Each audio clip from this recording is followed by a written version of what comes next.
You have reached Red Steele's Toy Collector Review. I'm your man, Red Steele, and today I'll be reviewing Transformers Legacy United vs. 4-Pack.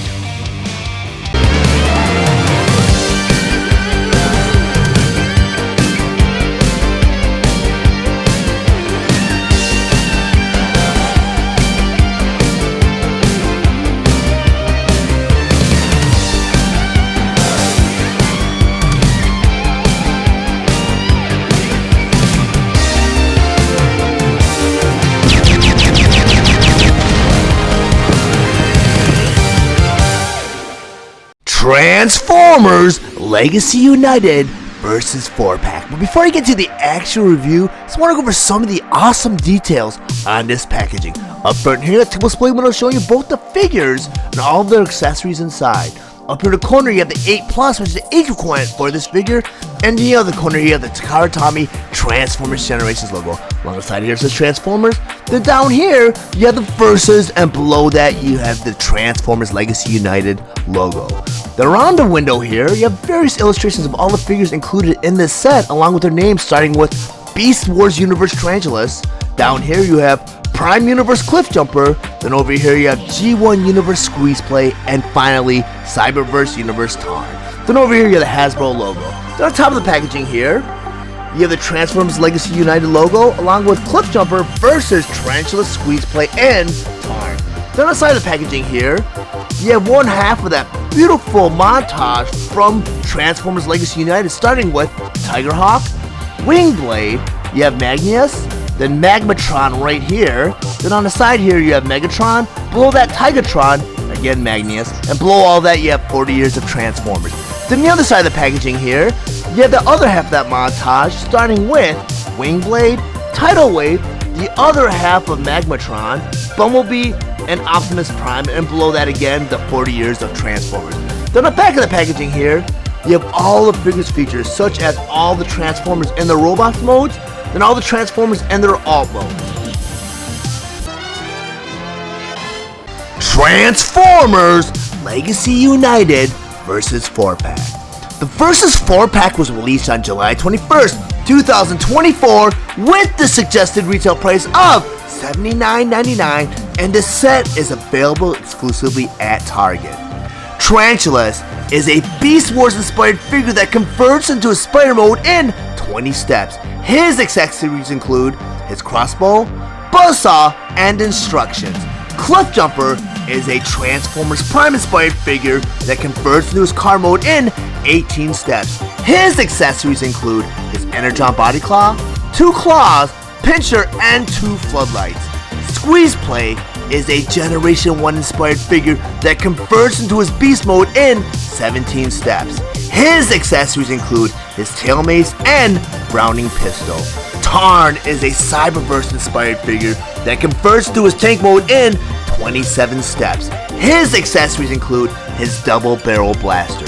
These figures stand between 5.5 and 7 inches tall, and they are meant for fans ages 8 and up. I'm going to go ahead and convert Tarantulas from his robot mode all the way to his spider mode. But the first thing you want to do before you transform any of your Transformers, you want to remove all the weapons and accessories. I'm going to take his crossbow here, put it off to the side. I'm going to do it with this buzzsaw also. Go and take that put it off to the side. So first step of transformation, you want to take his legs. I'm going to bring them up just like this. Step number 2, you want to turn Tarantulas all the way around. Get this backpack right here. If you guys can see it, you got a tab right there and there's a little porthole. Then you just go and just pull that backpack out of that porthole just like that. Step number 3, you're going to take that backpack now, and there's a little hinge joint, you want to bring it all the way down just like that. Step number 4, now that backpack's down, you got this piece right here that looks like the spider's head. You want to go ahead, because it's on a hinge joint, you want to go ahead and bring it up just like that. In step number 5, you want to turn Tarantulas all the way around, and you got this headpiece right here. We're going to bring it down just like that and snap it right into place. Step number 6. You have these appendages here and they're connected to the bicep. What they want you to go and do is they want to take this whole piece right here and swing it all the way back. You want to make sure it's just the appendage. You don't want to do the whole arm. So you want to twist the claw so it's still facing forward just like that. Do it to the other side. I'll take all these appendages. I'm going to bring them back and it swivels around the bicep. But you want to keep the claw facing forward just like that, because you only want to rotate this piece right here on the bicep. Step number 7. You want to go and take the arm now. You want to bring it out in a T pose just like that. Go and do it to the other side. Take that arm, bring it out just like that. Step number 8. Get this whole bottom piece right here on the waist. I'm going to go and turn that all the way around just like that. On step number 9, get this whole bottom piece right here. Got a tab right there. Got a porthole right there. So I want to go and put it right into that porthole just like that. Step number 10. Now you want to go ahead and take the arms and bring them down just like that. Go ahead and do it the other side. Bring that arm down just like that.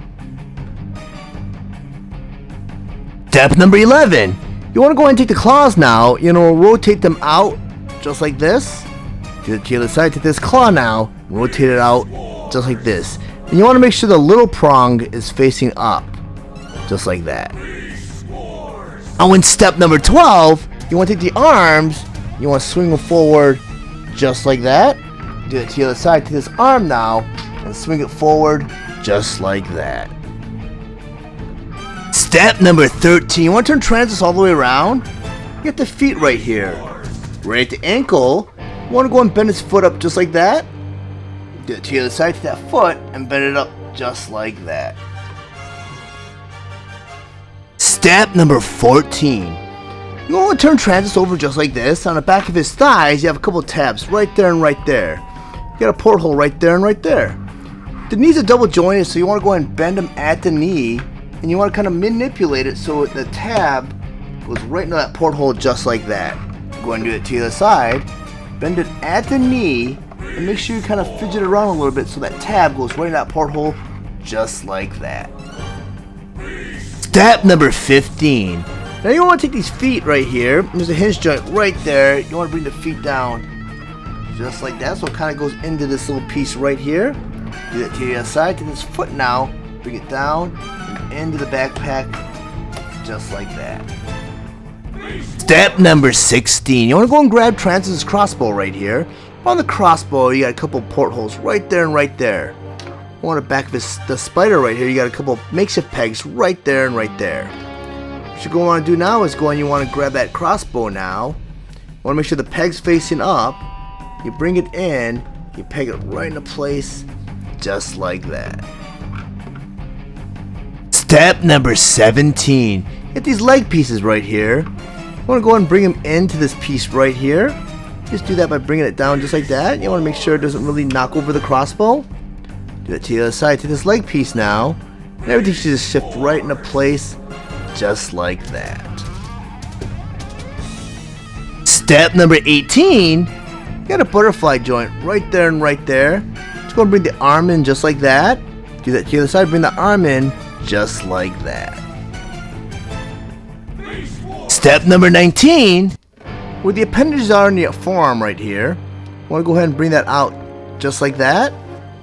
Do it to your side and bring it out just like that. You don't have to worry about the claws. The claws should be facing in this direction also. For Tarantulas' 20th and final step. Right here you got a little tab right there, and top of the appendage you have a porthole right there. They're kind of close to each other right now at this point in time. So all you really have to do is just push them right into place. Just like that. And I'm going to do that to the other side. You got that tab right there. You can see this one a little bit more than the other side. Just pop it right into place. Because now you have Tarantulas in his full spider mode. Now they have Tarantulas in his spider mode. And on my display table, just want to go over some of his play features and accessories. First by talking about his buzzsaw. And according to the instructions, there's a way to store his buzzsaw while Tarantulas is in his spider mode. And you do that because on the bottom of this buzzsaw right here, you got a 5mm peg. Well, if you flip over Tarantulas, whatever the screw, you have a 5mm porthole. You want to take this buzzsaw with that peg and plug it right in that porthole. And now you have that buzzsaw stored while Tarantulas is in his spider mode. Which is really, really cool, because during the transformation segment of this review, I showed you how or where the crossbow goes, and the back of the spider.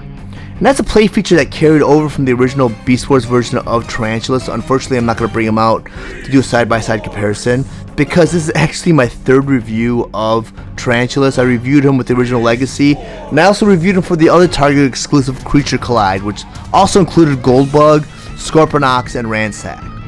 But the only thing that did not carry over from the original Beast Wars version of Tarantulas is the fact that this crossbow shoots out with a string attached to it to kind of simulate a spider web.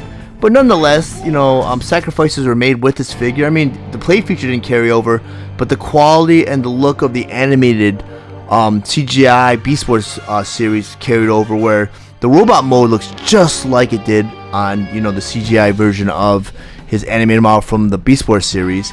And Spider mode is fantastic too. So they did a great job engineering both modes, and the transformation's fantastic. He's not really a shell former per se, and a shell former is where the actual robot folds into a little shell. Very little of that going on with this figure, because the legs go into the shell, but I mean there's lots of transformations, a lot of flipping, and head going in here and parts flipping out, but it's not so much a shell former. Nicely done figure. I'm gonna go rotate him around so you guys see what it looks like from all angles. Really nicely done. If you missed out on the other versions of Tarantulas, I would highly recommend picking this one up. Now that I have Tarantulas in his robot mode, and on my display table, I once again want to go over some of his play features and accessories, first by talking about his crossbow. And according to the instructions, he will arm Tarantulas with his crossbow while he's in his robot mode. So about his crossbow, the handle here is actually a 5mm peg. And there's a cool engineering feat with this figure, because on the claw here, you got a little porthole at the top of the claw right there and right there, but it's disguised because the claw is opened, and it kind of blends in with the rest of the claw, and you got like the little jagged pieces right here, and they cleverly engineered a porthole at the top of the claw right there. Well, you take this crossbow with that peg, you plug it right into that makeshift porthole, and it actually holds it right into place just like that. So now you have Tarantulas armed with this crossbow. Next accessory I'm going to talk about is the buzzsaw. On this buzzsaw, you got a 5mm peg right there. Same thing with the other claw right here. You got that 5mm porthole disguised right there where it kind of blends in with the rest of the claw. Just plug that buzzsaw in just like that. And now you have Tarantulas armed with both this crossbow and buzzsaw. Really, really cool. But there's another gimmick with this figure where both these weapons combine together to form a super weapon. I'm going to unpeg the crossbow and the buzzsaw, because on the bottom or the top of the buzzsaw you have a 5mm peg right there. At the back of the crossbow you have a 5mm porthole. You just merge the two together just like this to form a super weapon. And you got a couple pegs on the bottom right here and right here. You can plug it right into either one of those holes, and now you have Tarantulas armed with his crossbow buzzsaw. Pretty cool feature. I'm gonna go ahead and take this out of the way, and I'm gonna give him back his crossbow, because from what I can remember, that was his actual weapon of choice in the original Beast Wars series. But I want to go and talk about Tarantulas a little bit, and I just want to say that, like I said before, I've already reviewed him a couple of times, so if you guys want to see an in-depth review of Tarantulas, please go to the Legacy review and perhaps the Creatures Collide review, where I may have not got too much in depth with that review, but the original Tarantulas review I did get far in depth, and I may have done a side-by-side comparison with the original Beast Wars figure. I can't really recall right now, because I had that one in storage, and I believe it's kind of buried, so I couldn't really pull it out in time for that review also. But this figure is a redeco of the Legacy Tarantulas, and a redeco is where they just change the paint scheme, where it's different colors. And I'm not a big fan with the choices of color for this version of Tarantulas, and I know they had another version of Tarantulas I didn't really care for. That was the Walmart exclusive that came out around Legacy, the beginning of Legacy. But the Legacy colors are more what I kind of familiarize myself with Tarantulas. But this figure nonetheless is great. It's very closely modeled after the animated model from the the Beast Wars CGI series. But it's nicely done. I mean, even with there's very little kibble in the back here, that the backpack right here kind of disguises that very, very well. I mean, you got the little portholes in the back of the calves right here, but that's not really a big deal. It's a good figure nonetheless. And like I mentioned earlier on, if you missed out on the other versions of Tarantulas, this is worth picking up. And the 4-pack has a lot of great figures in it. I mean, you have Cliffjumper and you have Squeezeplay, and that's right there worth the price of admission alone. And you got Tarn. If you missed out on Tarn like I did, and then you got your hands on this version of Tarn. That's a bonus too. Next, I'm gonna go ahead and convert Cliffjumper from his robot mode all the way to his car mode. But the first thing you always want to do before you transform any of your Transformers, you want to remove all their weapons and accessories. I'm going to take his floodlights, I'm going to put them off to the side. And I'm also going to take his claw now, I'm going to put that off to the side too. Because the first step of the transformation, then we're going to take his head and rotate it all the way around, just like that.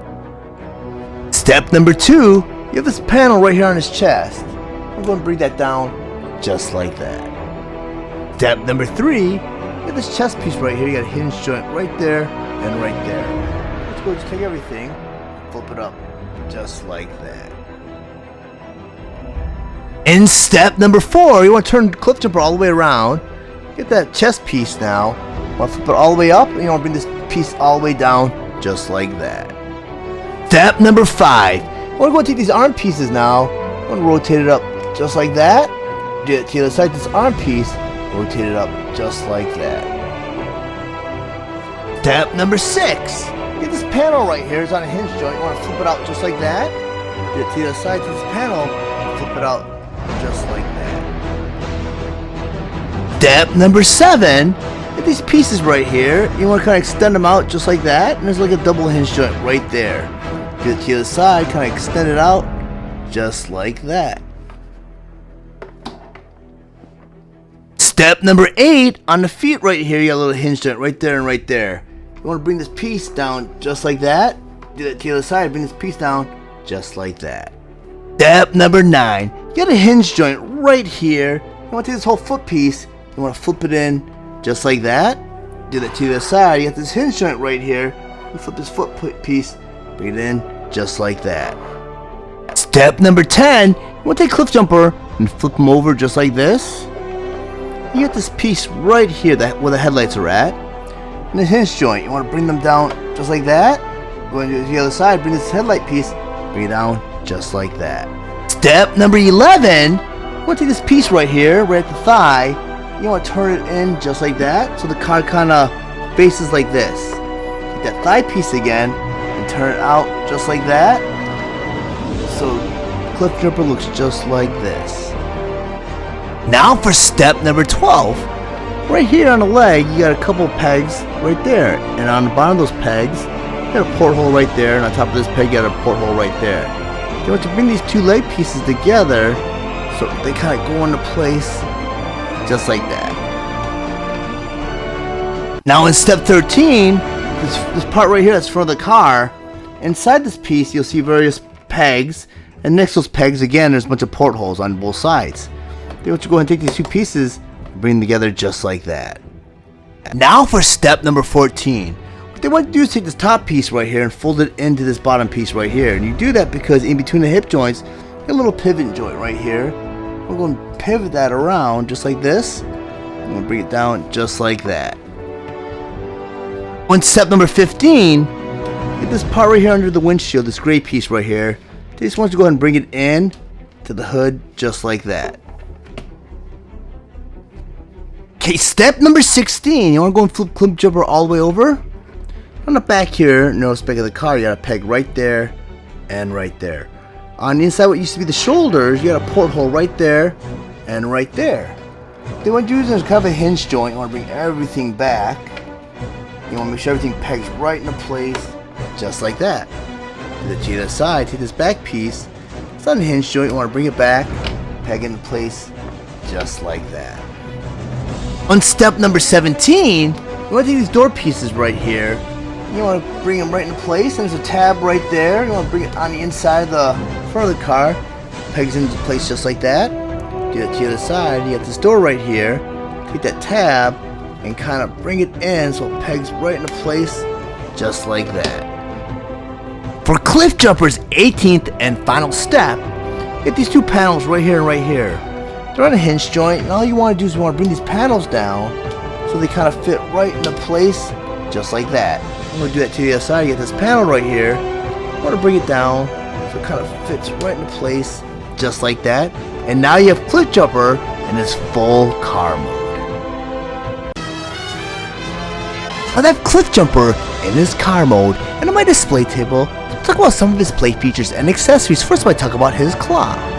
And this is the centerpiece of the claw, and to me that looks more like an engine if you look at it. And unfortunately, you know, with this 5mm peg right here, they could have possibly put a 5mm porthole, but I can see why, because this is part of the head right here, or the chest panel.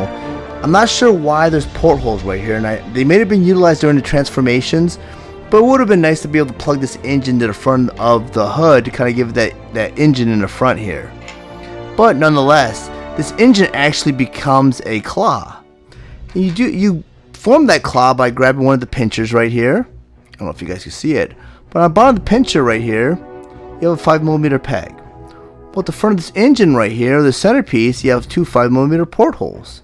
You just plug this pincher right into one of those holes, and it forms part of a claw right there. So I'll go and grab the other pincher and do the same exact thing. Plug that 5mm peg into that porthole, and now you have the full claw right here. Well, in order to arm Cliffjumper with this claw, you have this 5mm porthole in the back of the windshield right here. Go and just plug that right into place, just like that, and now you have Cliffjumper armed with this claw while he's in his vehicle mode. Because the other accessory I'm going to bring out are his floodlights, and the first floodlight right here is pretty small. You got a 5mm peg right here on the bottom of the floodlight. Well, on the door panel right here, you have a 5mm porthole, and all you have to do is just plug one of those floodlights right in that porthole, just like that. Now I'm going to go and grab the other floodlight, because it's the same thing. You got that 5mm peg on the bottom here, and on that door panel you have a 5mm porthole. Just plug that right into place, and now you have Cliffjumper armed while he's in his car mode. It's a really nice play feature, and I know Prime was a really cool series. It was a different series, and as you saw from the transformation, this is almost like masterpiece quality type transformation. I mean, this was a true transformer. I mean, you transformed like just everything. It wasn't a shell former, but it was very, very involved transformation. Very nicely engineered. I mean, the vehicle mode is fantastic. I mean, even with the molded clear black windshield, the wheel detail is fantastic, and the wheels do roll. Unfortunately, this surface is kind of smooth, so you're not going to see the wheels roll. The bottom of the car doesn't really rub with on the surface, but I wouldn't really risk it. So you have any rough surfaces, you might risk maybe causing some mold damage at the bottom of the car. But I mean, you even look at the bottom of the car, you see very little bit of the robot. It's just a great transformation, and you guys saw that with the transformation. I mean, there was a little under 20 steps for this transformation, but it was very involved and it was very cool. It was like a true transformer. Just a masterpiece tiered transformation, I feel. But we're going to remove all of the accessories. I want to go over some of this detail because, I mean, for a deluxe figure, this figure is just fantastic. I mean, so far with Legacy United, this is my favorite figure. I mean, I know this is an exclusive part of an exclusive 4-pack, but I mean, Cliffjumper was a cool figure in Prime anyways, and I do believe I do own him, but I bought I believe the reissue. They came out with like a Platinum series for Prime, I believe, and I actually picked him up on a second go around because I missed out on the first production of the original Prime Cliffjumper, and I think I picked him up in RC, and I believe another Black Arachnia, because those figures were very hard to find in the original wave, and I actually picked him up in the Platinum series. But this figure is just fantastic. I want to go and rotate him around. I would just say, I mean, with the price point for this 4-pack and the figures that you get with it between Squeezeplay, Cliffjumper, and Tarn, I mean, Tarn is a Voyager class figure, and you're getting 4 figures for essentially $20 a pop, and a deluxe figure goes for about $25. So you're getting a lot of bang for your buck for this 4-pack. But I mean, Cliffjumper is just worth the price of admission alone. Now that Cliffjumper in his robot mode and on my display table, I once again want to go over some of his play features and accessories. First by talking about his Energon Body Claw. And according to the instructions, there's a way to arm Cliffjumper with his Energon Body Claw while he's in robot mode. Because if you flip over the claw, there's a little groove right here. It's hollowed out. Well, it's engineered so that it clips right over his fist, just like this. So you take his claw and just put it right over his fist, and now you have Cliffjumper armed with his Energon Body Claw. Next accessory I'm going to bring in are his floodlights. And the first floodlight is this little smaller one. The bottom of that floodlight again has that 5mm peg. On the side of his forearms right here in his panel, you got a 5mm porthole. He's plugged that floodlight right into that panel, and now you have Cliffjumper armed with one of his floodlights. And it's cool because the floodlight kind of acts as a little cannon on the side. So I'm going to go and grab his other floodlight and do the same exact things. Plug that right into the other panel, and now you have Cliffjumper fully armed with both his energon body claws and his floodlight cannons. Pretty cool play feature. Lots and lots of play features chalked up in this figure. This figure's just brilliant. I mean, you saw how I raved over how great the transformation is. Well, the play features are just as great. So you take each one of these pinchers out of the claw right now. You get that peg on the bottom of that pincher. You plug it right into one of those cannons. So it acts as kind of like almost like a sickle. It's kind of cool. So you run around and cause a lot of destruction with these Decepticons. So I'm going to go and plug it into the other floodlight, and now you have Cliffjumper armed with both of his little sickles on the side, and his claws now cannon. But you could also do something else. I'm going to unplug both the floodlights, and unplug the pincher from the smaller floodlight. This is what the instructions show. This is the floodlight that's kind of like a little bit smaller. You know, this one's kind of more squarish. Take this floodlight, and on top of this claw piece right here, you got a porthole right there. You just plug that floodlight right into that engine slash claw type device, and now you have a tri-beam cannon. Pretty cool. I mean, this figure has lots of play features. The transformation just brilliant. He looks great. I mean, the detail, mold detail, and to find out that he is actually a retooling of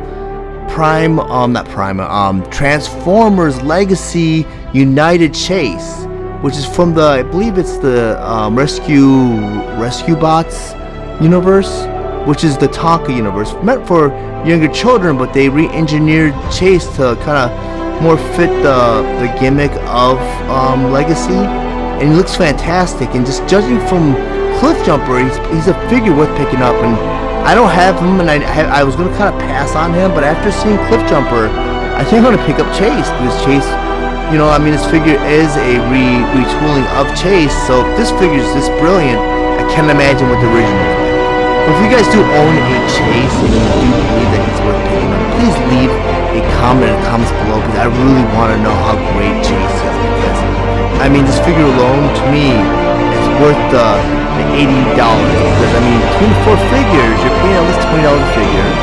Considering one figure, Tarn, I missed out on because I could not find that figure in stores, and you know, I missed out on that wave of figures. And his Voyager class on top of that. Voyager classes usually retail for like $34.99. So having 4 figures that are almost around the $20 ballpark, and these other three figures are deluxe figures, which are about $25 a piece. And even though Tarantulas is an overused mold right now, I mean, he's been released at least 4 times that I know of, and he's probably been released more with other exclusives and stuff. But the 4 I know alone from the standard release of Legacy, the Creatures Collide, the Walmart exclusive one, and this 4-pack, I mean, it's 4 alone, and I own 3 of those 4. I passed on Walmart exclusive because I just wasn't into that color scheme.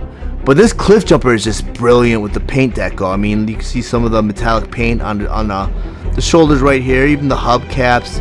Just a great figure. I mean, I mentioned earlier on with the windshield detail, lots of points of articulation, brilliant transformation.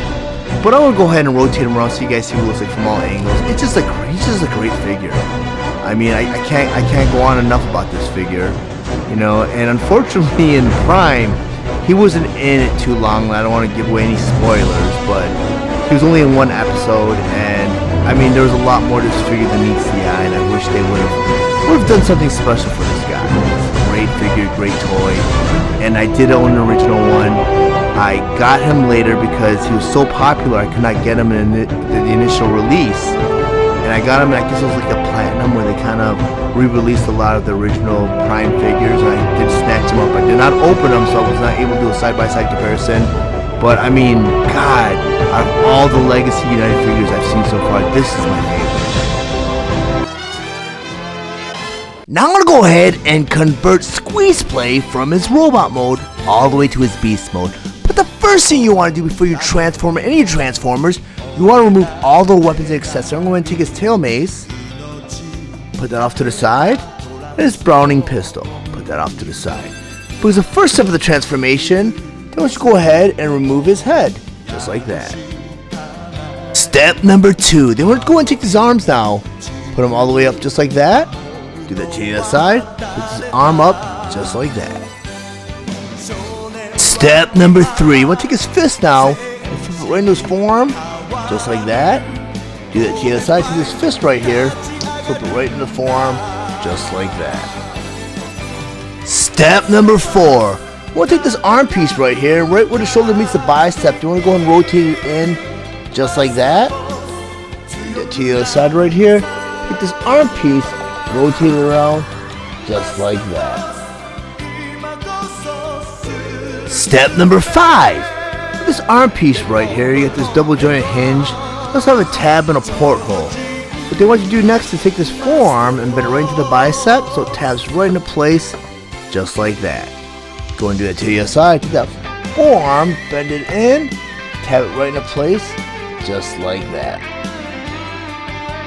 Step number 6, you have these arm pieces now, and you got the shoulder joint right there and right there. Let's go ahead and straighten it out, just like that. Do that to the other side, take that shoulder joint, straighten it out, just like that. Step number 7, you have this chest piece right here, you have a hinge joint at the very top. So you can take that chest panel and flip it up just like that. And step number 8, you take Squeezeplay and flip him over just like that. The next step they want you to do is go and take this purple piece right here. They want you to go ahead and since it's on a double jointed hinge right here, you're going to bring it up just like that. Step number 9, you have this blue piece right there and right there, and all they want you to do is go and swing it up just like this. Do it to the other side, swing this blue piece up just like this. Step number 10, get these two pieces up there that used to be the legs. Let's go ahead and split that in half, just like that, and just like that. The next couple of steps are a little tricky because step number 11, you take the thigh and the entire leg, and I want you to go and rotate it all the way around, just like that. I'm going to do that to the other side. Take this entire thigh and leg piece and rotate it all the way around, just like that.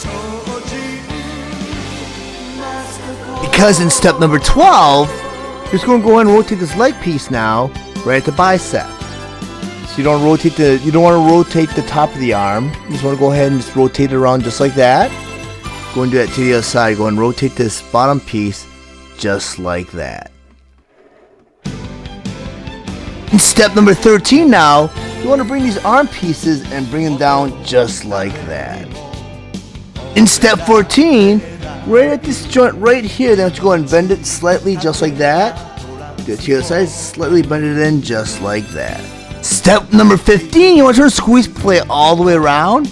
And right here, you'll see a little tab right there. You got a porthole right there. You want to go and bring this purple piece and make sure it tabs right into place, just like that. Step number 16, on the end of the arms here, you have these pieces that used to be the feet. You want to go ahead and bring it in so it kind of closes in, form little claws. When you're to the other side, take this little foot right here and just close them in, just like that.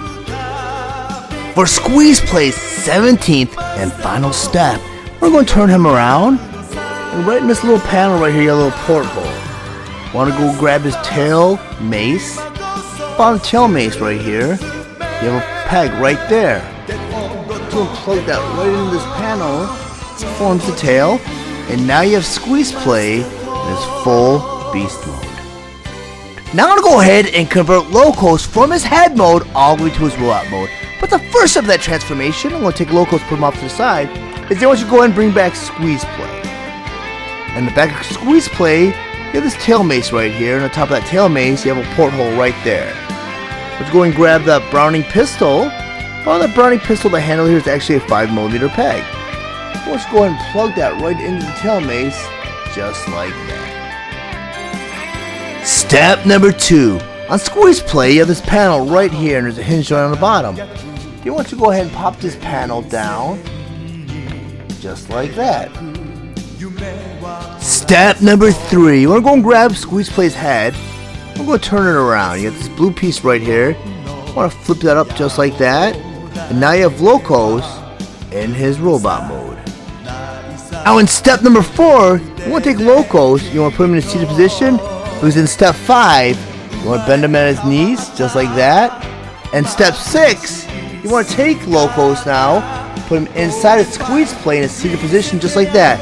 Because in the 7th and final step, you take this chest panel, you close it up, and now you have Squeezeplay and Locos in their final beast mode. Now that Squeezeplay in this beast mode, and on my display table, so I'm going to go over some of his play features and accessories. And as you saw while transforming Squeezeplay, the instructions already had me plug in all of his weapons and accessories. That makes perfect sense because the tail mace becomes part of the beast right here, becomes his tail. What doesn't make sense is his Browning pistol and why is it plugged on top of the tail, because it kind of sticks out. And to me, it's more of a means of Squeezeplay storing his weapon while he's in his beast mode. But personally, I'm not a big fan of storing weapons while my Transformers are in their beast mode, so I'm going to pull it off. But this Browning pistol has a very unique backstory, which I'll get into right now. Towards the late 80s, early 90s, Transformers in the United States started waning in popularity, so Hasbro decided to end the Transformers cartoon series. And they decided to end it after season 3 with a 3-part miniseries called Rebirth.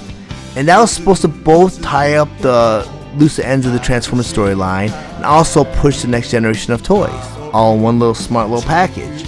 Well, unfortunately, Transformers ended here in the United States. But in Japan, Transformers were extremely popular and they wanted to keep the story going. So our season 3 was actually their season 2, and they called that Transformers 2010, which was followed up by Headmasters, which was then followed up by Master Force. And Master Force told the story of the Pretenders, the Power Masters, and the Junior Headmasters. And that's where Squeezeplay comes into place, because he's actually a Junior Headmaster, and he was part of that series.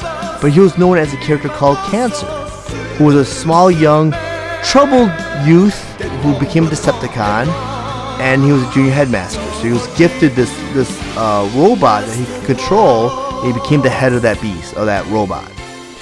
And Cancer was actually a favorite to the actual main protagonist, Overlord, who was piloted by a married couple of Power Masters, Giga and Mega. And they took Cancer in as their surrogate son almost, and they gifted him with this little toy pistol that transformed into a little robot who became his sidekick. And it was more comic relief, it was lighthearted, it was cute. And this little Browning pistol would follow Cancer around and just, talk to him, and they do little, kind of like Wheelie and Daniel almost from Transformers. But what happened was, eventually they became Autobots and they turned against the Decepticons, and it was a little happy ending, and he was a very popular character. But the story behind the Browning alone is he comes from the same toy line as Megatron. When Megatron, before he was licensed and ported over to the United States and branded as a Transformer, he was actually part of a toy line called Micromen, and that's where the Browning was too. There's a series of little pistols and guns that were part of this little toy series, and the cool thing about Browning was he didn't have that warping, mass shape changing thing that Megatron had, where he was a small little pistol and he transformed into a large robot. He was a small pistol and he was a small robot, so he did not have that warping, he stayed the same size.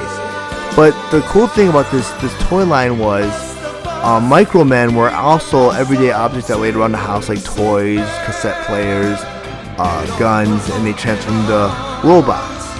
And that's where the Browning came from. Unfortunately, this version of the Browning doesn't transform, but it's a nice little Easter egg, and it kind of enhances this whole 4-pack, because, to the untrained eye, people will be like, well, it's a pistol, which is kind of unique as a weapon of choice for a Transformer, but it's actually a huge Easter egg for us die-hard Transformer fans from Generation 1, especially Master Force fans or fans of the Japanese series. But I think it's really cool that they're releasing a lot of exclusive Japanese figures into this new toy line.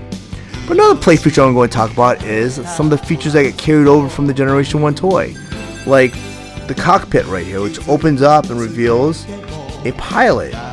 And in Japan, like I mentioned, Cancer, was the junior headmaster, and in Japan, the actual head was the same name as the actual robot. Unlike the international versions where the robot surrendered their head to an alien, the alien, became more of a co-pilot of that transformer. Well, in Japan, the actual pilot was the robot too, which is really cool. But in the U.S. continuity, his name is Locos, and he actually piloted Squeezeplay. So that's really cool, and it's cool that it opened up and he's actually seated. And there's a lot of detail in his figure. Let me pull him out. I mean, he got articulation in the head, he got arm articulation, leg articulation. It's very nicely done. And he's got some paint detail here, so a lot of great mold detail. Just a fantastic figure. I mean, Squeezeplay is probably the reason why a lot of us Generation 1 fans bought this 4-pack for. I mean, it was a very small surprise that Cliffjumper was just a fantastic figure. I mean, that kind of caught me by surprise. I didn't expect that. Then, getting Tarn too, because Tarn was very exclusive to this area. His wave was not really released out here. But I mean, getting Squeezeplay is just fantastic too. And if I didn't do my research, I would not have known that Squeezeplay is actually a retool of Titan's Return Mindswipe. And I would never have looked at this figure and figured, oh my god, this guy has the same transformation as Mindswipe, which he doesn't, because his transformation is very similar to the Generation 1 toy that he's based on. It just that somehow, I don't know how they pulled it off, but they engineered a Squeezeplay from that Mindswipe, which just blows my mind. I mean, the engineers and the designers at Takara and Hasbro are just fantastic. It's a great figure. I'm going to rotate around so you guys see what it looks like from all angles. I mean, between the 4 figures that come in this 4-pack, I mean, Squeezeplay, Tarn, Tarantulas, and Cliffjumper, they're just all great additions to this 4-pack.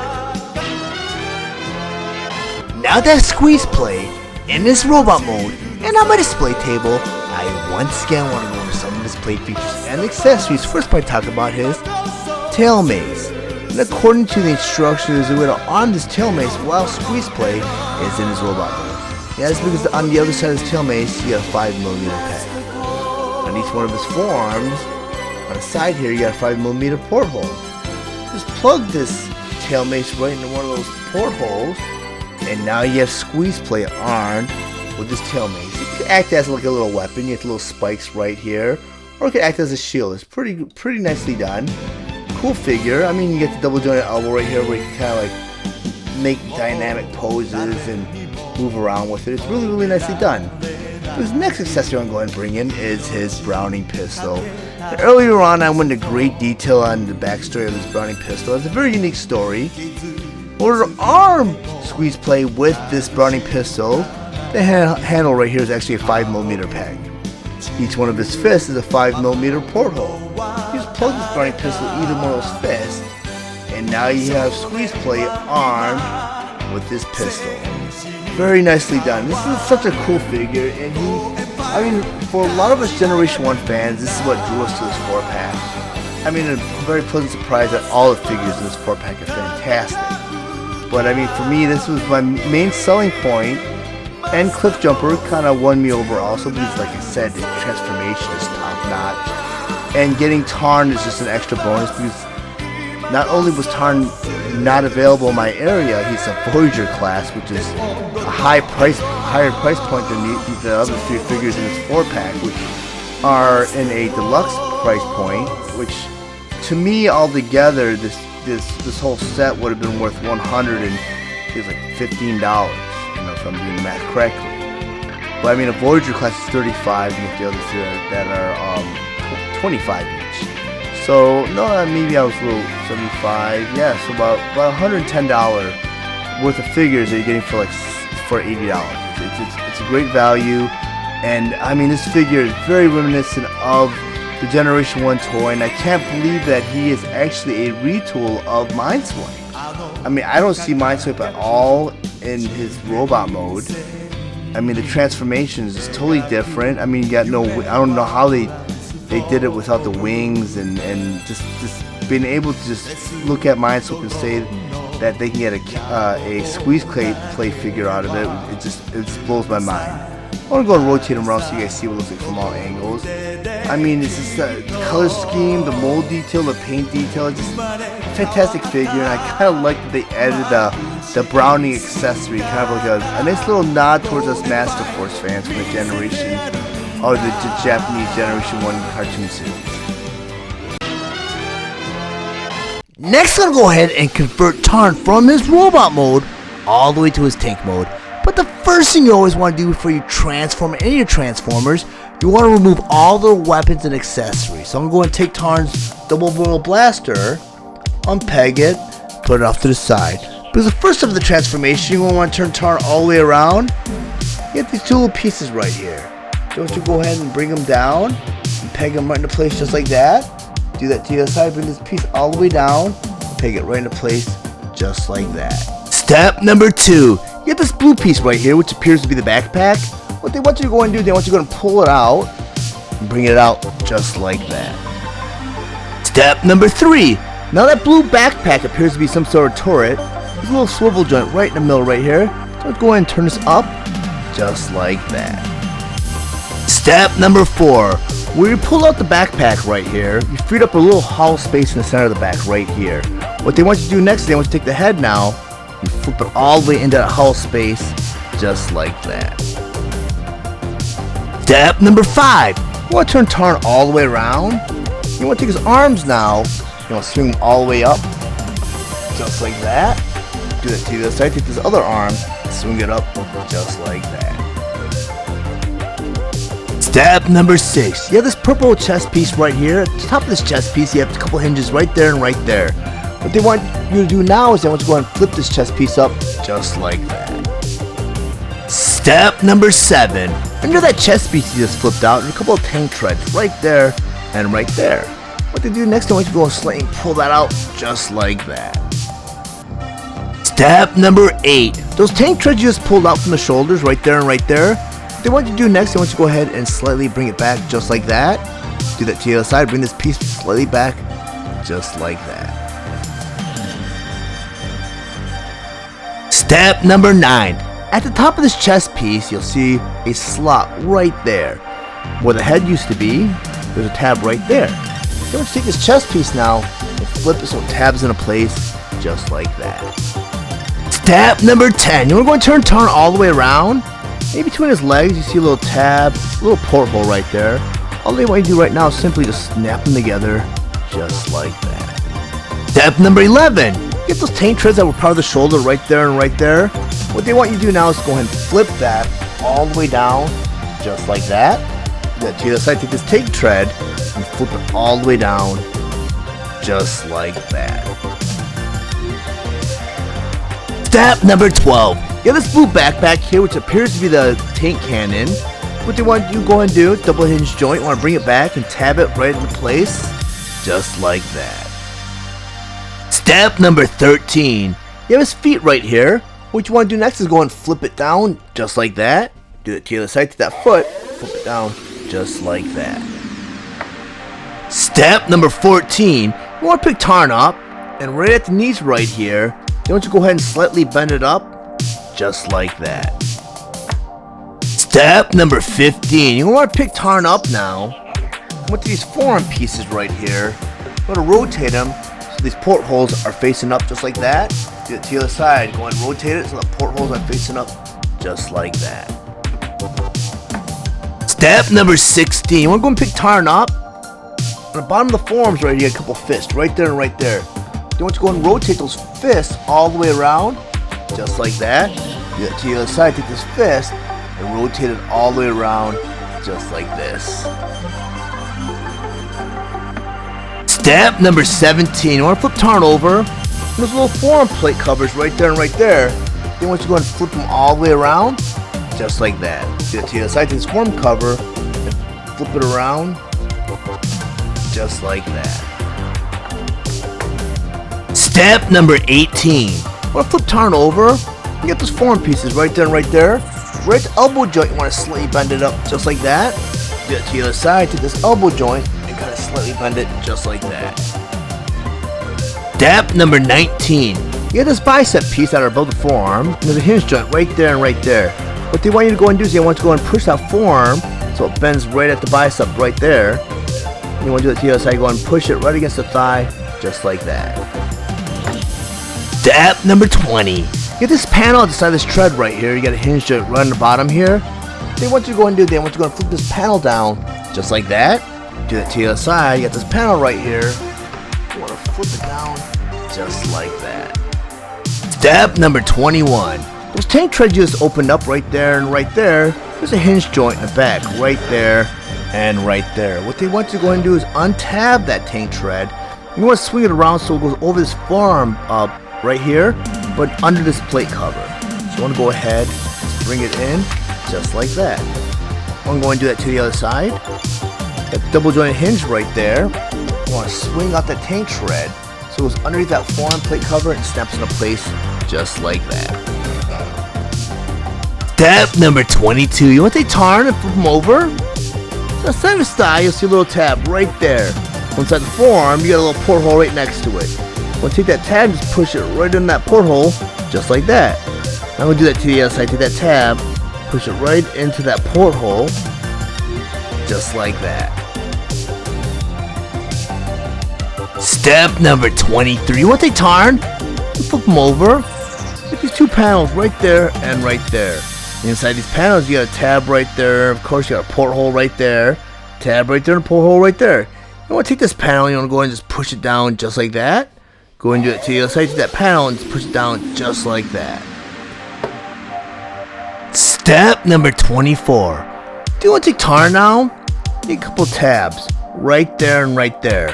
On the bottom of the feet, you got a couple portholes right there and right there. You want this whole top piece, you want to flip it down and tab it in place just like that. Step number 25. Want to go grab Tarn's centerpiece of his cannon? Bottom this piece, you have this red part right there. You want to go and rotate it around so the peg's in the front just like that. And you'll notice there's two portholes on the side here, two portholes on the side here. Well, for step number 26, you want to go grab one of the cannons. And you notice that the cannon has sights up here. And back here you have a peg. You want to take this peg and plug it into that rear porthole just like that. You want to go and grab the other cannon now. And again, you want to make sure the sight's up. Hit that peg right there. You want to plug it into the other back hole just like that. And now you have Tarn's cannon fully assembled. Because in the 27th and final step of the transformation, on the bottom of this cannon you have two slotted pegs right there and right there. Well, on Tarn's rear right here, you have two slotted peg holes right there and right there. You want to take this cannon now, plug it right into those portholes just like that. And now you have Tarn in his full tank mode. Now that Tarn in his tank mode, so I want to go over some of his plate features and accessories. First by talking about his tank turret. And this tank turret's pretty cool. It does have a little swivel joint right here where it kind of move around. And they can slightly go up and down too. And as you can see, the tank turret, or the cannons, are actually molded out of an orange translucent plastic, which you kind of see the detail right here. Very nicely done. And it's painted over with some black. And you got a little bit of copper detail right here. And what's cool about this copper detail is it kind of has that metallic look to it, where if you shine it to certain angles of the light, it has that like that dull luster. Very nicely done. And the cannons are actually hollowed out where you can plug in blast effects. Very cool. You know, it has like that, I believe that 5mm porthole. Even the cannons in the front here are on a swivel joint, so you could like aim them side to side.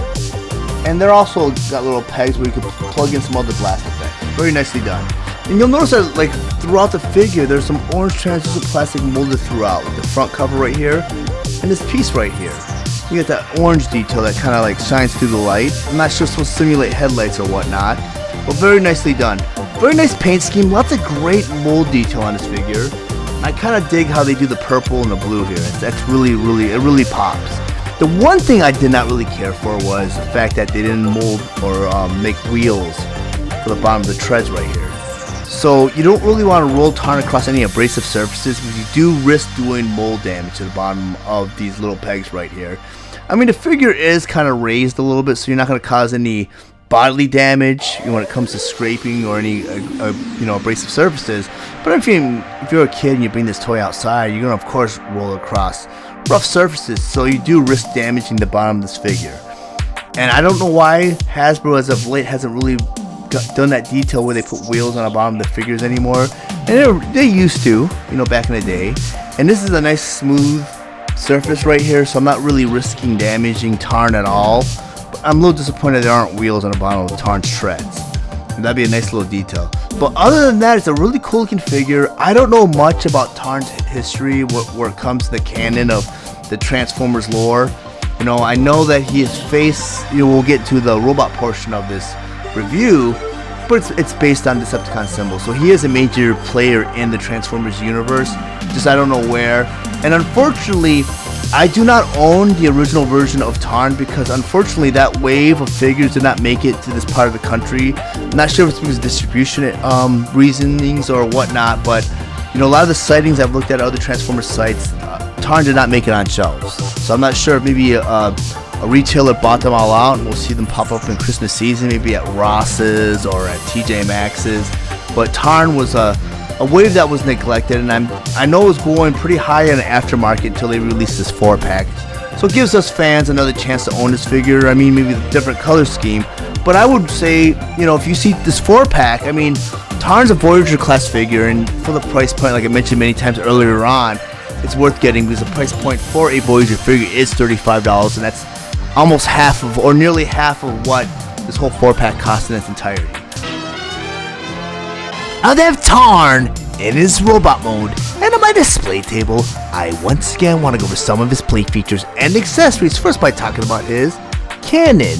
And according to the instructions, there's several ways to arm Tarn with this cannon while he's in his robot mode. And the first way is, we're going to take this cannon apart.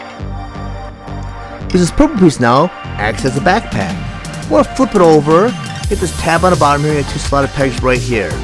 On the side here, you got these 2 portholes right there, 2 portholes right there. You want to take one of these cannons, and you want to make sure the sight is right there. You want to plug that peg right into that top porthole, just like that. Go and do it to the other side. You got this porthole right here. You want to grab the cannon, make sure the sight's up, the peg right here, plug it right into place, just like that. Because on the bottom of this backpack, you get that peg right there again. I'm going to turn Tarn around. In the center of his back, he's got a porthole right there. You want to plug this piece right into that porthole just like that. And now you have Tarn armed with his cannons. Very nice way to arm Tarn. Very menacing looking. And I just love the detail like that. Like I mentioned earlier, and you get that copper metallic detailing right here. On top of that, you got that orange clear translucent plastic right here. Just a lot of great detail. This figure is really nicely done, and the color scheme is just fantastic. And as I mentioned earlier on, his faceplate is a Decepticon symbol, and I'm not sure the reasoning behind that. I don't know. I heard somewhere, I read that he did that out of respect for being Decepticon, and he's a loyal of all Decepticons. Not sure where he lies in the whole story of the Transformers. I'm not sure if it's pre a crash landing on Earth, or maybe it's another canon, another universe. But nonetheless, a very cool figure. You know, unfortunately, I missed out on him, like I mentioned many times earlier on. But I'm glad that they re-released this figure as part of this 4-pack to kind of give us a second chance at it. And I do have a feeling that the original Tarn will be seen later on in the Christmas season, because a lot of toy sighting websites have mentioned that they did not see any Tarn hit shelves. So I'm guessing Tarn will be released maybe like Walmart did last year in that multi-pack with you know, with the Wave 2 Legacy figures, which, you know, barely hits toy shelves back with this distribution errors and this and that. But the next way to arm Tarn with this cannon, you want to go unplug this cannon, and unfortunately you won't be utilizing this centerpiece. You'll be unpegging this piece. And what I like to do is, you got a peg right in the back of this cannon right here with the copper barrel right here. Well, you got a hollowed out barrel right there. You want to take this peg and plug it right into that barrel just like that. Because now you have Tarn armed with his awesome cannon, just like that. It's like almost like a rifle. You know, it's huge, and Tarn could blast away Autobots. Very nicely done. But the default way, from what the packaging shows, you take Tarn's cannon now with this red piece right here. You want to flip it around. So these 2 slotted pegs are on the front just like that. And just like you did earlier on with the tank you want to take this cannon, make sure that the sides are facing up. You want to plug it in the back porthole. Going into the other side. Let's plug that in. So you want to take this forearm cover right here in the front, and you got this peg right here. Want to go ahead and just plug that right into place, and now you have Tarn arm with this arm cannon. And it feels like a tradition Transformers is, you know, the Decepticon leader has the cannon armed on his arm. Now I'm not sure if Tarn's a leader or whatnot in the Decepticon canon or in the Transformer universe, but nonetheless that cannon looks menacing. It's a great looking figure. I mean, this whole 4-pack is just fantastic. I mean, you get Squeezeplay. You know, this is it's a retool, but it's an original figure that you won't see anywhere else. And Cliffjumper, who's a retool of another figure, but I mean, they did such a great job with Cliffjumper, it's just worth getting these three with the price alone. But they also throw in a 4th Transformer, which is really, really cool. But if you guys found any of the information in this review valuable, please like and share this video. Also, if you really enjoy my content, please subscribe to my channel. And while you're there, click the bell to be notified of any future videos. I want to thank you guys for watching Steele's Awesome Toy Collector Review. I'll check you guys out next time.